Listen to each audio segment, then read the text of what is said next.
Gjykata penale ka pranuar propozimin e prokurorisë dhe ka caktuar masën e paraburgimit prej 30 ditësh për ish avokatin e shtetit, Fehmi Stafa, për shkak të rrezikut të aratisjes dhe mundësisë së ndikimit mbi dëshmitarët. Sipas prokurorisë, Stafa dyshohet se ka marrë gjithsej 50.000 euro rishfet, duke premtuar se do të ndikonte në heqjen e masës së paraburgimit për një person të dyshuar për krime financiare, i cili ndodhet në Arati. Fillimisht i dyshuari kishte kërkuar shumën prej 100.000 eurosh për të ndikuar në heqjen e masës së paraburgimit ndaj një personi të pakapshëm nga organet e ndjekjes, kundër të cilit Prokuroria Publike për ndjekjen e krimit të organizuar dhe korrupsionit po zhvillon procedurë për vepra penale kundër financave publike, pagesave dhe ekonomisë, njoftojnë nga prokuroria. Më datë 6 tetor 2025, ai dyshohet se ka pranuar 30.000 euro të dorëzuara nga motra e personit në Arati,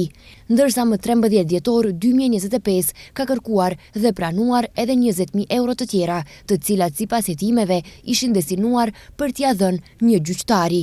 Menjëherë pas pranimit të parave, i dyshuari është arrestuar dhe gjatë kontrollit tek ai janë gjetur parat, bëjnë të ditur nga Prokuroria Publike.